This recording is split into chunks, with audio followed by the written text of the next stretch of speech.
I want to get a closer look at him. How do I get in there? It's a factory, isn't it? Ask for work. I don't know anything about methane. You can shovel, can't you?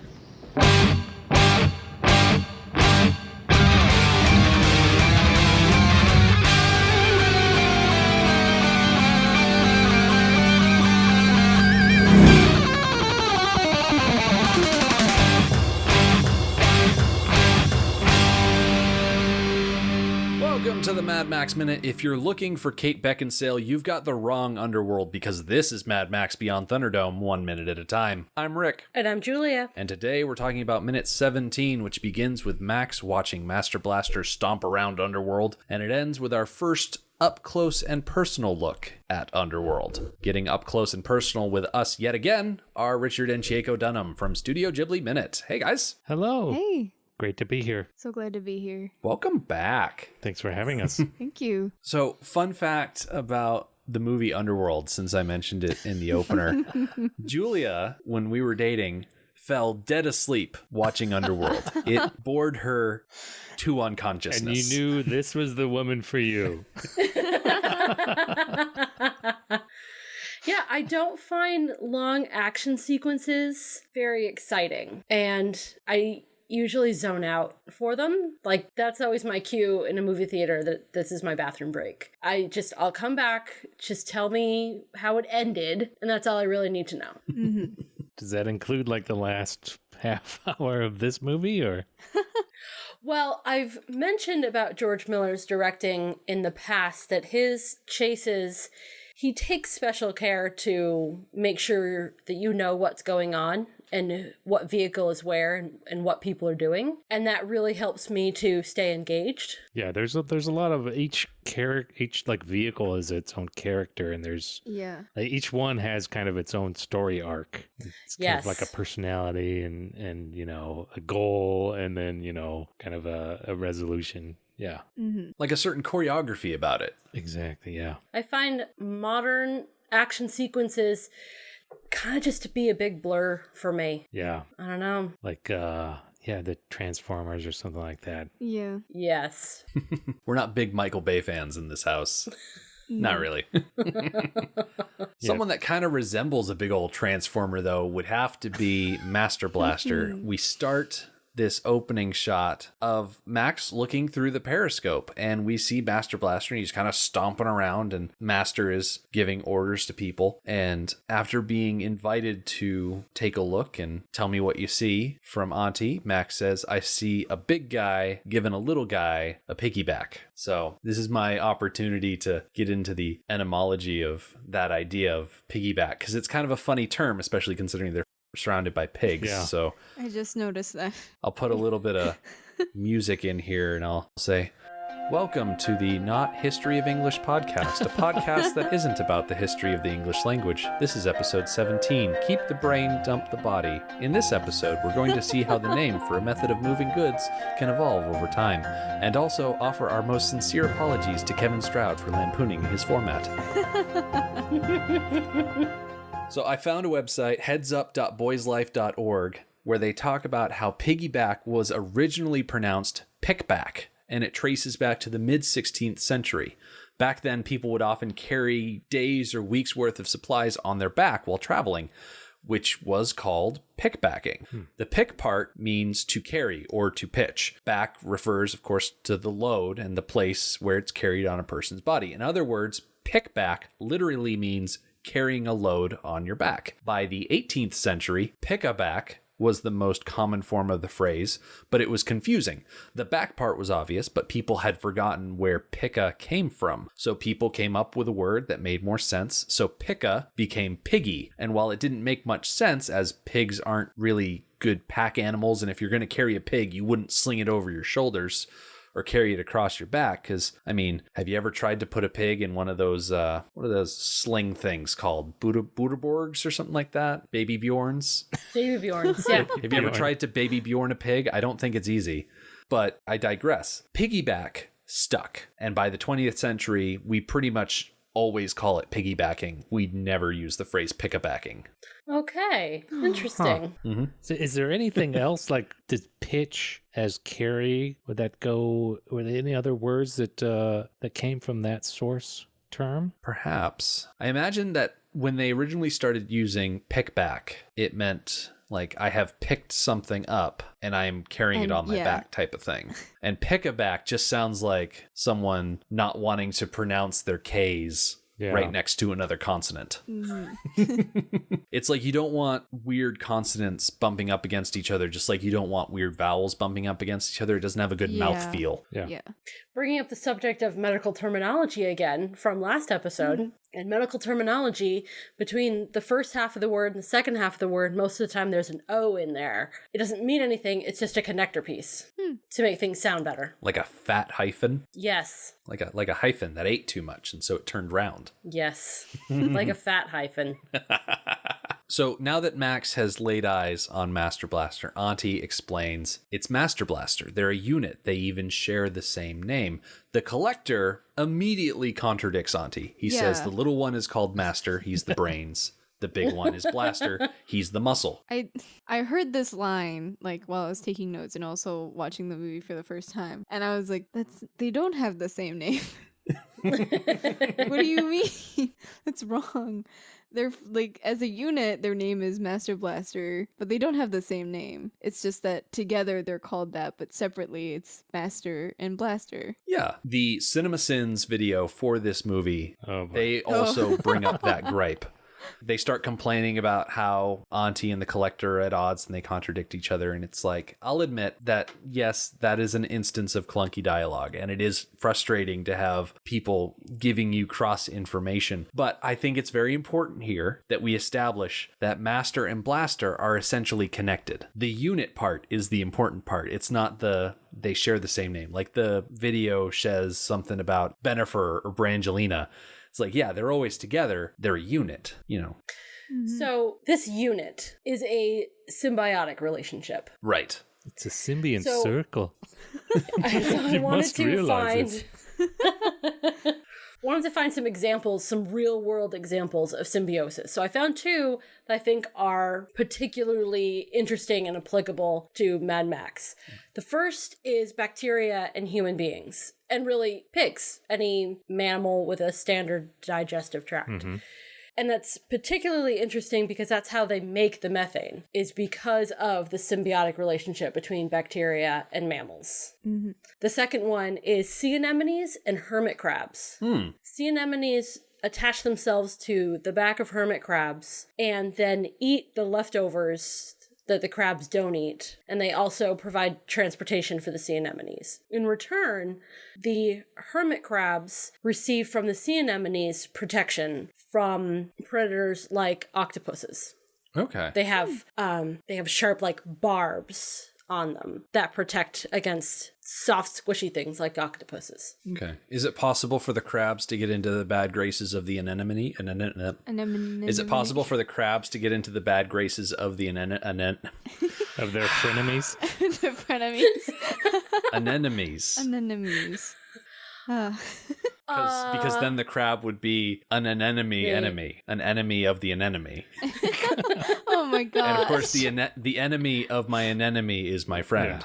My frenemy. A crab who has no anemones on its back will actually steal anemones. A crab who has no enemies has really not accomplished anything in the world.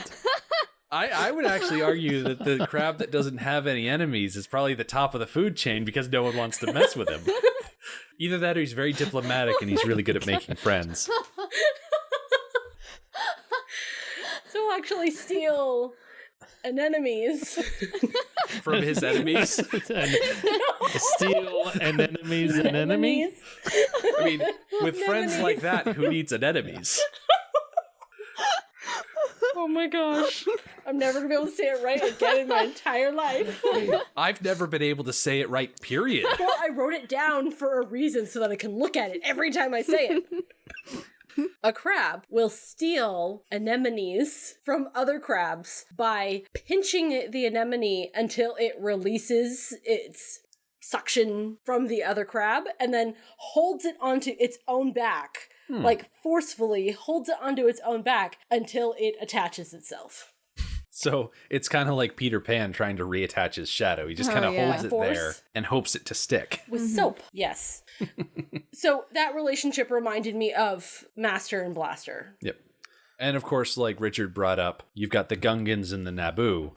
They form a symbiote relationship. What happens to one affects the other. Yes. So Now that I know that that's from the prequels, I'm glad I didn't get it the first time.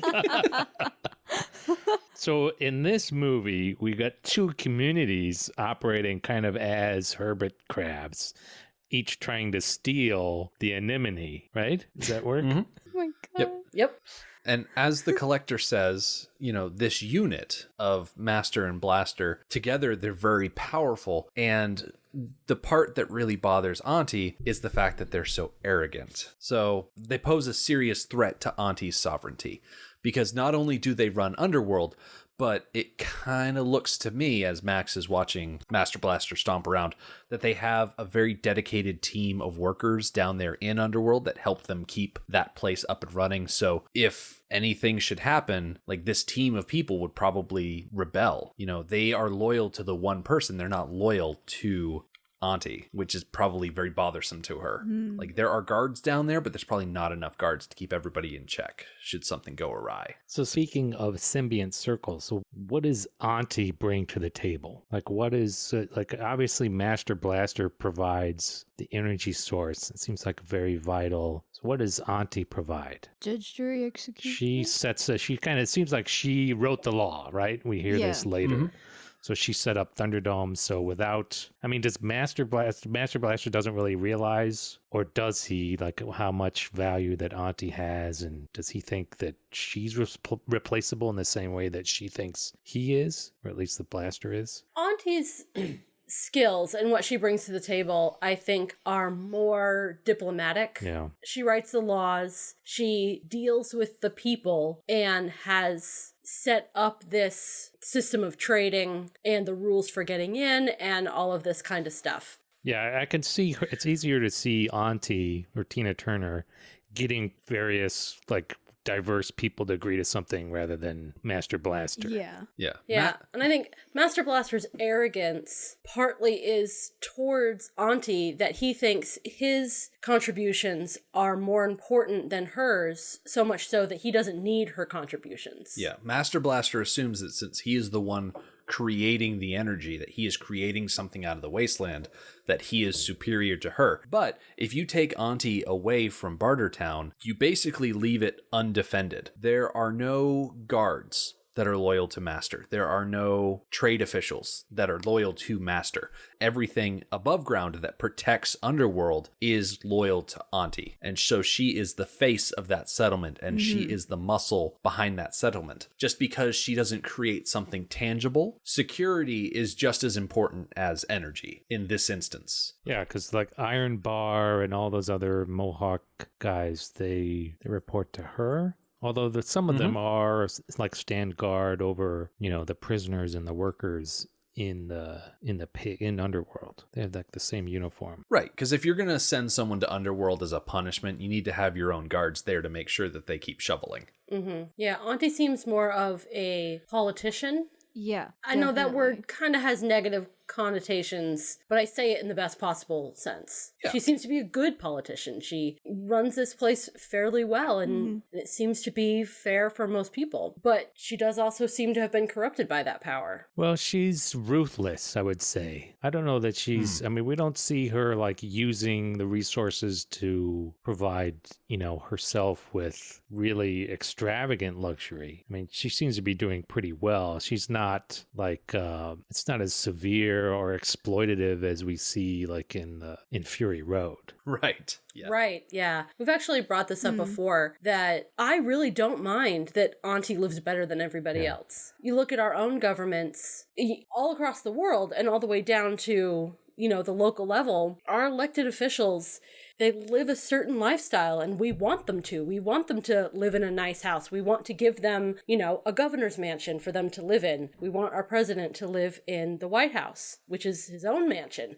And we want the queen to live in a palace. These are things we want for our leaders because they represent us to the world. So Auntie living better than everybody else, that's the way it is. That's what we want from our leaders. Yeah. One thing that Auntie definitely has over Immortan Joe is that she is a lot more visible to the people of Bartertown. Like when she presides over Thunderdome or when she appears in her penthouse when someone has a dispute, like people can look to Auntie and they can see how powerful she is and how healthy she is and whatnot. Immortan Joe, it's all a facade. With Auntie, it's real. Yeah, and she uses the same laws that she's set up. It's like she cut a deal. Later, we'll say cut a deal, face the wheel, break a deal, face the wheel. She made a deal with Max.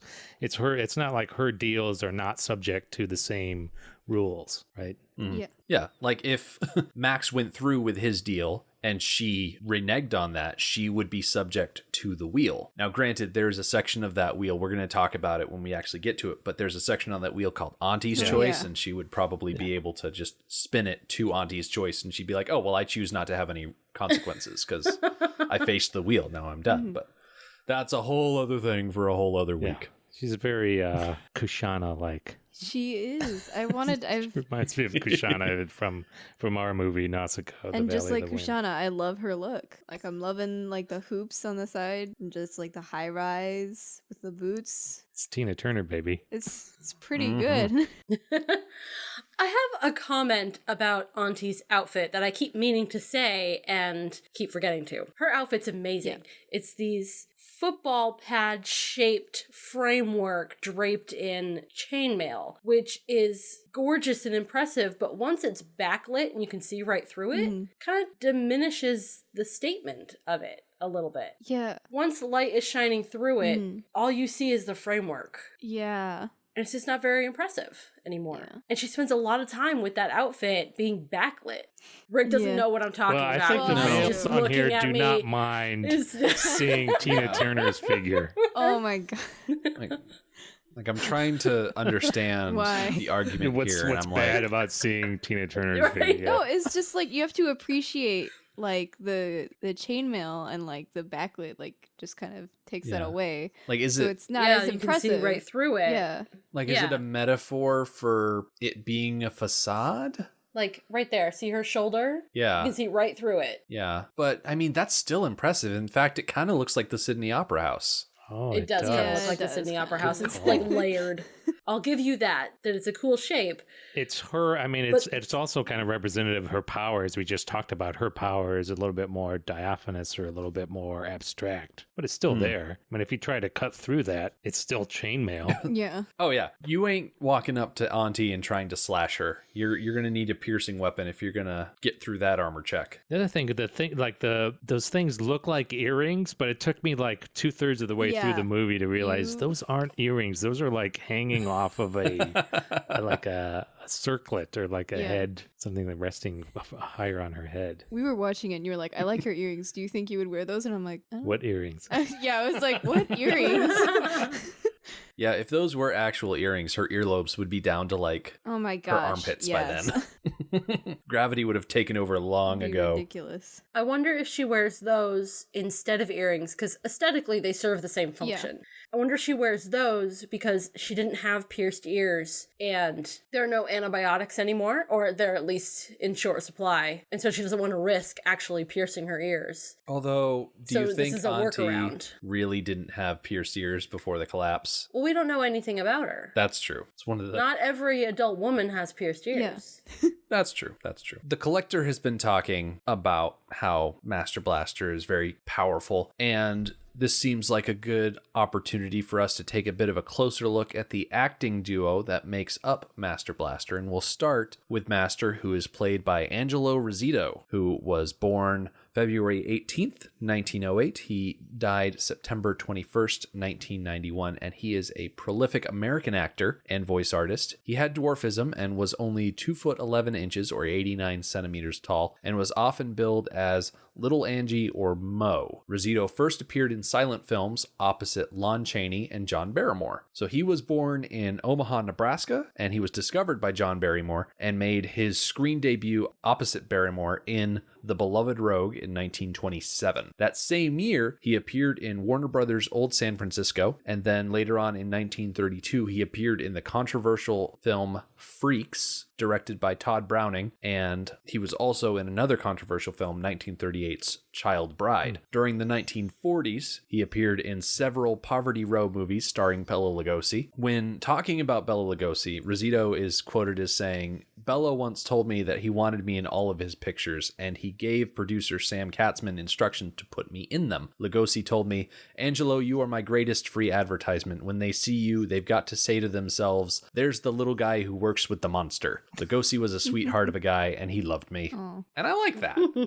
Rizzuto appeared frequently in television series and miniseries, particularly best known for the police drama Beretta. This role here in Beyond Thunderdome was actually his last on-screen appearance in 1985. He could never really make enough money to live off of through his acting, so he actually ran a newspaper stand in Hollywood. When he was asked about it, he said, "I never worked steady. If it wasn't for my newsstand, I would never have made a living. I'm just a ham and egg actor." Aside from his newsstand and his acting career, he was one of the founding members of the Little People of America, which was founded properly by actor Billy Barty, who was Rizzuto's co-star in the 1932 movie Freaks. LPA offers information on employment, education, disability rights, adoption, medical issues, clothing, adaptive products, etc., and the many stages of parenting a short-statured child from birth to adult. Information is provided through a national newsletter, the LPA Today, and numerous seminars and workshops which occur locally at chapter events, regionally at district meetings, and nationally at their yearly national conference. LPA also provides opportunities for social interaction as well as participation in athletic events through their sister organization, the Dwarf Athletic Association of America. Little People of America is primarily all-volunteer organization for persons and families involved with the condition of dwarfism. They are focused on peer and parent support, medical resources and referrals, scholarships, and programs that benefit the dwarfism community while promoting education, community outreach, personal and family strength, and life achievements. You can visit lpaonline.org for more information. Rizzuto eventually died in 1991 from complications during surgery. He was 83 years old. Oh, wow. Yeah. 83. Yeah, so I was looking at some of his stuff as well, Mr. Angelo Rizzuto.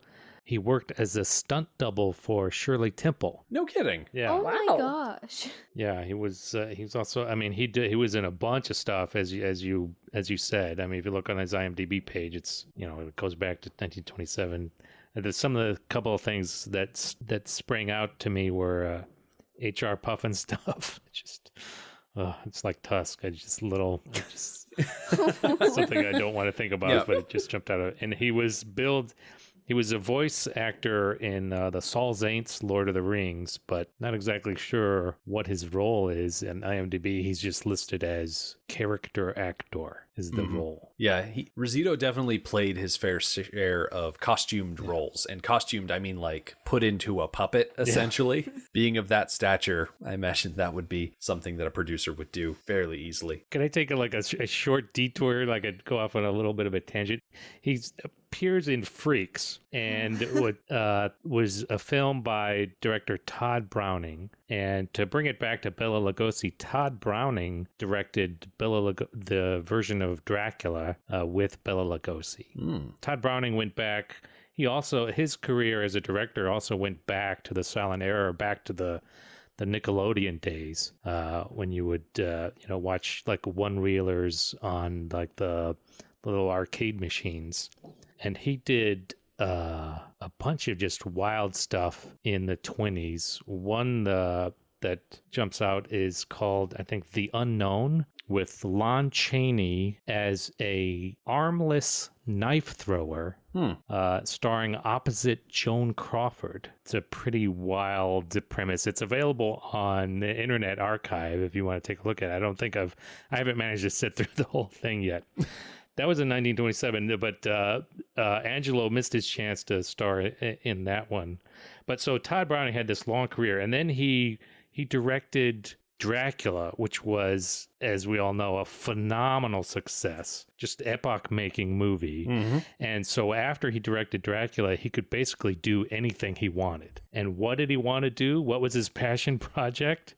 It was this weird movie, Freaks, about people, differently abled people in the circus. And he made this movie, and it was such a scandal at the time that after he made that movie, that was basically the end of his career. He couldn't even get arrested in Hollywood.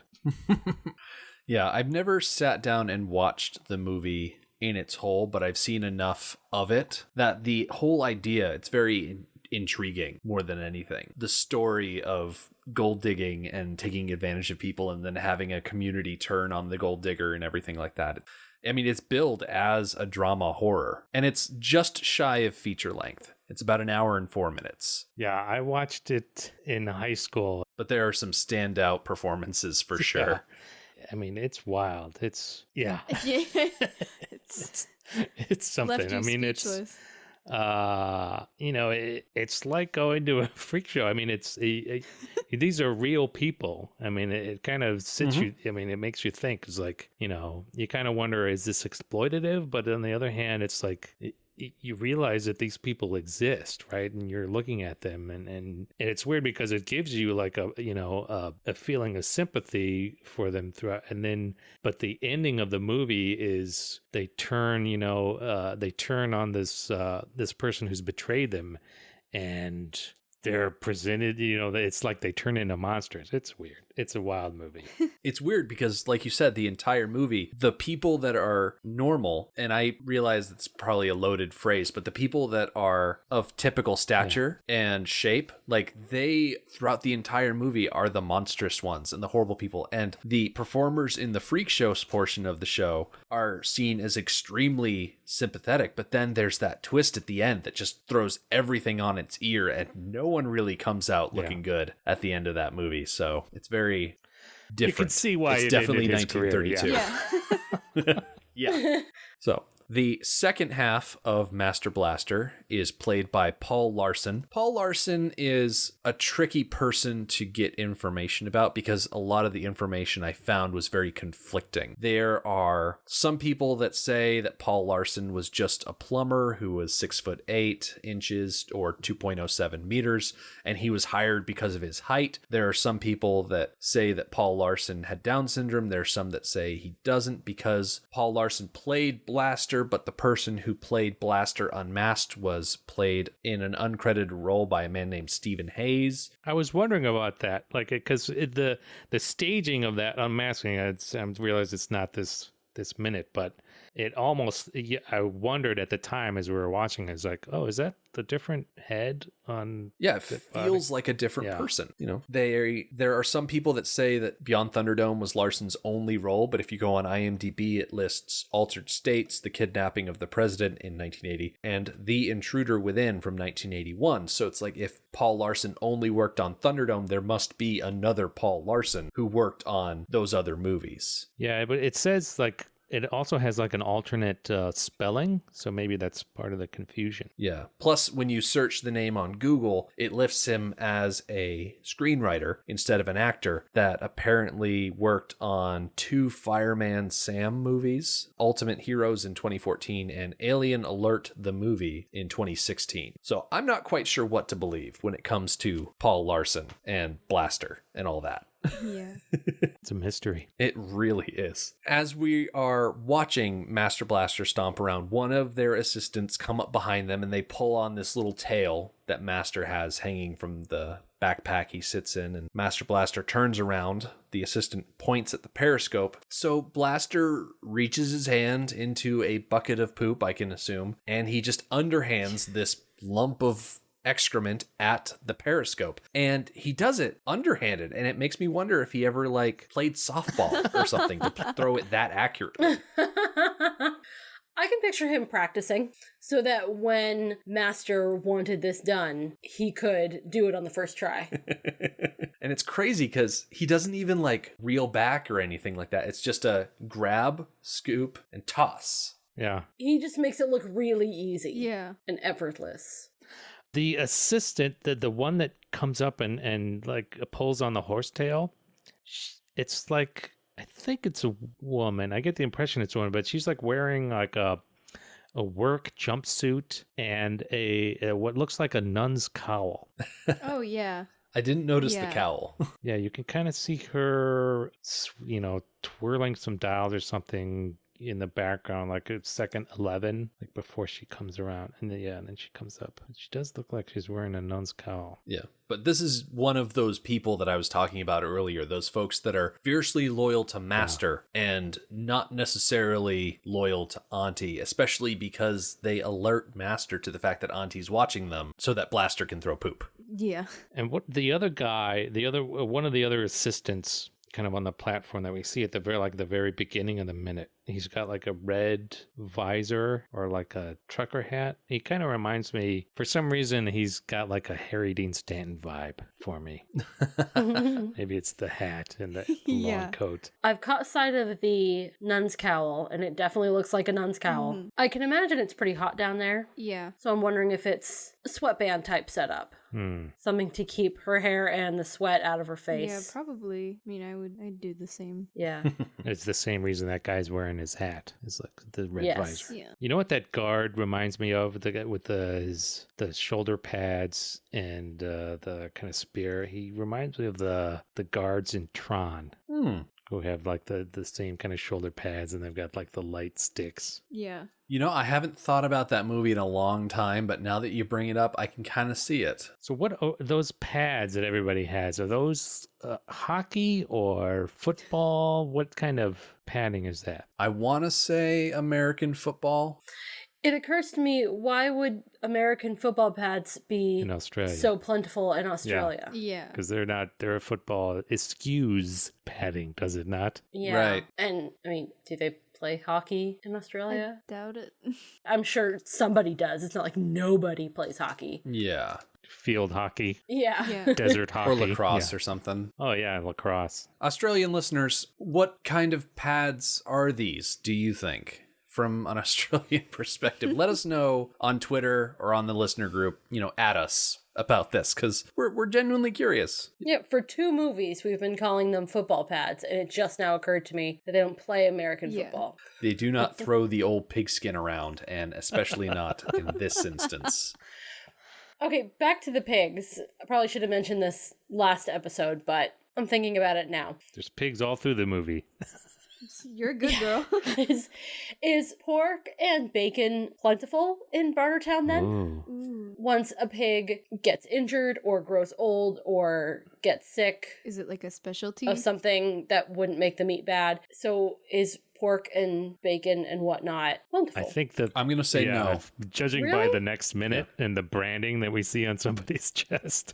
Oh yeah. Yeah. True. We can reconsider that on Friday. Okay. Yeah. Yeah. In the meantime, I mentioned Blaster throwing the poop at the periscope, and Max, who has had his face up against the periscope, apparently he gets suckered into the reality of looking through that scope, because as the poop hits the lens, Max pulls back suddenly from the periscope as if he was having that poop flung at him personally. And so this is specifically where we hear Auntie say that Master Blaster are arrogant. And then the Collector goes on to say, we want to keep the brain, dump the body. And Max is starting to understand the situation. So he's acknowledges Blaster's side and then tries to feel out just how lethal this guy can be. And the Collector is really no help. He makes a quip about how Blaster has bad breath and how that alone can take out someone. And Max says, I need to get a closer look. I like how as soon as Max flinches, Auntie says he's arrogant. Like she knows that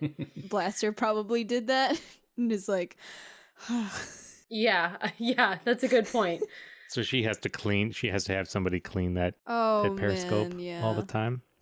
So does it work? Does this the way that periscopes work? I know we had our kind of complaint session about periscopes on Monday, but I noticed the one thing that struck me is like when Auntie or Max look through the periscope, it's shining a light on their face. Is that how we would expect periscope to work? And then when the lens on the other end gets occluded by the waste thrown at it, it doesn't seem to affect the light shining onto Max's face. I'm thinking specifically of another time in movies that I've seen periscopes, and that's from The Hunt for Red October. And there was not a light shining on the viewer's face. I like the effect, from a storytelling point of view.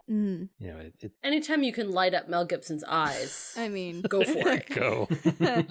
Yeah. I feel like this instance here, where the collector is explaining that they want to get rid of Blaster and Auntie is threatened by their arrogance, this is where we really get to see Auntie shifting from the noble leader of Bartertown to someone who is a bit more paranoid. She knows that her grasp on Bartertown is not really physical, it's more political and emotional. And since there's nothing physical that's produced through her influence, there might be people that see her as superfluous. I like the way that she walks away and turns her back as the collector kind of gets into the gritty details or the dirty reality of what they're asking Max to do. Mm-hmm. It's like she has her people handle the dirty stuff, just like she has, Underworld, that she wants to be more in her control. Yeah. Doing the dirty work. She doesn't want to get her hands dirty necessarily. Max, on the other hand, is perfectly willing to get his hands dirty. He just wants to know what he's reaching into. And so he expresses that he wants to get a closer look at Blaster, possibly try and suss out some sort of exploitable weakness or something that he can take advantage of in this fair fight that they've mentioned before. Wink, wink. And the collector says, oh, you want to get down there? Well, it's a factory. Just ask for work. And Max doesn't know a thing about methane. Auntie very cleverly turns and explains that he does not have to worry about a knowledge of methane because as long as he can work a shovel, he can work in Underworld. Yeah, I don't think I really buy this little interaction. I think Max is smart enough to know what they mean when they say ask for work. Yeah.